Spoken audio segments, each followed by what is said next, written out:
Georgina. Welcome to Learning English with me and my cat. This is my cat, Renfield. John is behind the camera. Say hi, John. Hi, John.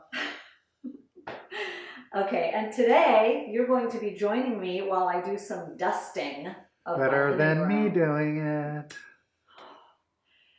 Dusting is when we remove the dust or that little bit of dirt that gets on top of things around your house. So that's what I'm going to be doing today.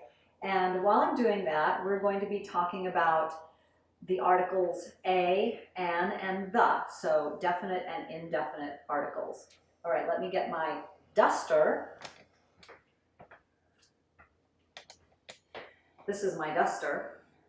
And I'm going to start by dusting the cabinet. This is usually what we call a cabinet. The TV is in there. All right, so I'm dusting the top of the cabinet. Notice how I said the top of, and some of these sculptures that are on top of the cabinet. I want to get in here. So why did I just say the cabinet instead of a cabinet?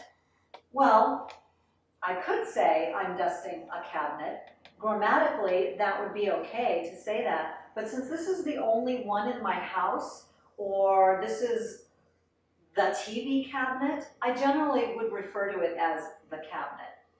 Okay, that's pretty good. All right, so now moving over here. Missed a spot. Be quiet, John. I might call this a ledge. I don't know what else it would be called. We'll dust the top of the door while we're at it here. A door, because I have more than one door here, but this is the front door, so I might just call it the door. What is this called up here that goes around the door? We would normally call this the frame, like we would call a picture frame. You wouldn't say that, John? John has an opinion on this. I would. I'm looking at the shadow behind you. I'm going, is that too much light? But do we care? Well, it's John's job to think about those things.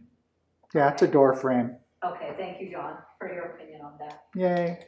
All right, here is a chair. So I'm not going to call this the chair because I have many chairs in my house. So this is one of many chairs. So I'm just going to call it a chair. It's a big chair. I like this chair. Me But it's too. still just a chair. All right, this is a painting. I might also call it a picture, but a picture could be a photograph, or as a painting is just something that is painted. It's so nice. Yeah. John painted it. He just wants everybody to know, and he wishes that I would have said that. But And I'm so humble. humble is a word meaning that you don't think of yourself as very great. Well, that's not really true of John. That's kind of the opposite. But anyway, let's go on. Okay, down here, this is what I would call the window ledge, the same way I called that a ledge, or a window sill, S-I-L-L, a window sill. You could call it either one. Here are the curtains. I don't need to dust the curtains. Why did I just call them the curtains? I could just say curtains. These are curtains. I said the curtains because I'm referring to the ones that are at this window. Okay, let's just take a little minute for review here for a second. When do I use a and an, the indefinite articles, and when do I use the definite articles? Okay, just a quick review. I use a or an when I'm talking about something that is not specific count noun, things that I can count.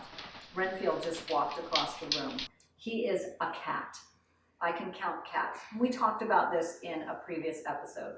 1 cat, 2 cats, 3 cats. Okay, so we use a to talk about non-specific count nouns. Of course, we use an when that noun begins with a vowel like apple. So we want to say an apple. Okay, we use the when we're talking about specific count nouns and specific non-count noun. So it has to be specific. It has to be a particular one. All right, so let me give you an example of that. Again, here is the sofa. All right, it's the only sofa in my house. Is sofa a count noun? Yes, it is. If I had more than one, I could say one sofa, two sofas. But let's look at the word furniture. So furniture is a non-count noun. It refers to all of the things in the house like chair, sofa, chest, or coffee table, we sometimes call this. It's a non-count noun because it's a group of things. Many times groups of things are non-count nouns, like equipment, for example. Okay, so I could say, I'm going to buy furniture today. I don't use the because I'm not being specific about which furniture. But I can also say, for example, do you like the furniture in my house? In this case, I'm being specific about which furniture. Can I say, do you like a furniture? No, I cannot, because furniture is a non-count noun. Okay, so let's come back to that a little bit later. We'll go on with our dusting for now because I really have to get this done. Okay, so now I'm going to dust the chest. It's a chest because it opens, all right? So there's stuff inside, and that's what makes it a chest, but we also use it for our coffee table.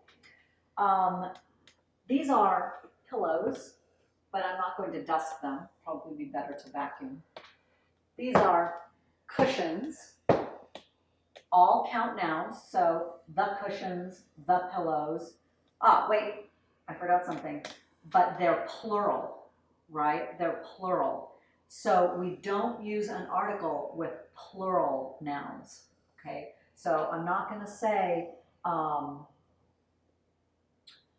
well, I can say the pillows, but obviously I don't use a or an when I have plural. So I can say the cushions, the pillows, or I can just say cushions and pillows. I don't have to use the unless I'm being specific about it. So if I say to John, like, John, where are the pillows? He knows which ones I'm talking about. Do you know which ones I'm talking about, John? No, there are pillows in the bedroom. That's true. Okay, so let's do this. John, where are the pillows? I don't know. No, Which you pillows say which do you pillows. mean? And I say, the couch pillows or the sofa pillows. I didn't get a script. Never mind. You get it. Okay, let's move on a little bit. All right, I'm going to dust the lamp. I think Renfield wants to be dusted. Oh, hi, Renfield. You know what? Renfield doesn't like to be dusted, but he likes to play with the duster sometimes. Play, Renfield. Play. Play. Wow. Wait a minute. Wait a minute. That's how he plays. Let's see if you get. Come on, Renfield. That's it. That's the extent of his play. Renfield is really not that much fun. Yes, he is. Oh, but look how cute he is. That's Renfield's cute position. When he says, I'm cute, that's the little position that he takes. Yes, Renfield, you're very cute. Okay, let's move on. All right, one thing that I wanted to point out, because as an ESL teacher, I've had many questions about this. When do you call something a lamp and when do you call it a light? Well, we usually call it a lamp when it stands on something. So this one is a standing floor lamp. A lamp is also something that could stand on a table. But a light, John, can you get this?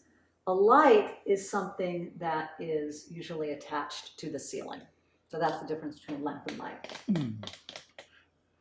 How Okay. about a lamp and the lamp? Well, John, it depends on if you want to be specific or not. How many lamps do we have in our house? How many lamps do I have in this room? Well, we only have one lamp in this room. One lamp. Yeah, one The lamp. lamp. The lamp. Mm-hmm. Thank you. Yeah, the lamp. Very good. Good job, John.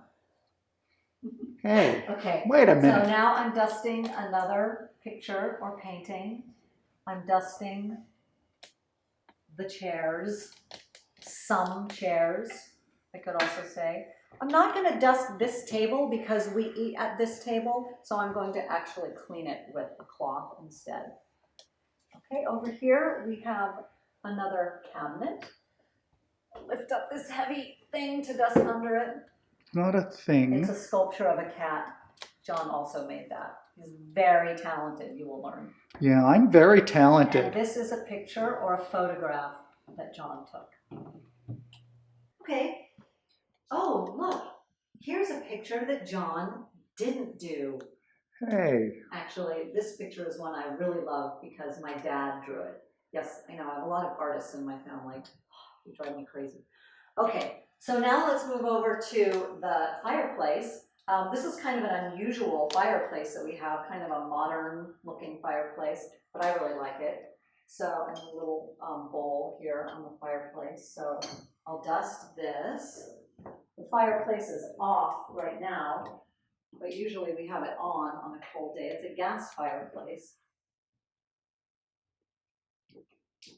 And I want to mention one thing about fireplaces in general, because I tend to get a lot of questions from students about this vocabulary. Okay, so this is called a fireplace, even though it's not traditional, as I said. But usually in a traditional fireplace, there's an area right here that's usually brick or something to protect the floor from getting burnt. That's called a hearth. H-E-A-R-T-H. It sounds like heart because it's kind of like the heart of the home, the hearth. And then inside the fireplace we have logs. Though these aren't real logs. Don't tell anybody. what? Big surprise to John. This, look how, oh look, did you see that? Look at how I can extend my duster. Isn't that cool? So fancy. This is called the chimney, all right? And it goes up and outside of the house. So you would also call the part that is on the outside of the house the chimney. Hearth, fireplace, chimney. Hearth, Hearth. fireplace, chimney. What's that other square thing in the ceiling? John. The square. Oh, that's what we call a skylight. Oh. This house has a big skylight. Thank you, John. So up there at the top, of course, it's glass. It's like a window in the ceiling, and you can see the sun and you can see the rain. So now you've kind of gotten a little tour of my house and my living room here. I think we're going to end it there today. So thanks everyone for joining us today. Let me see if I can find Renfield real fast. No, he's eating. He's having a snack. We better not disturb him. So until next time, bye-bye everybody. See you later.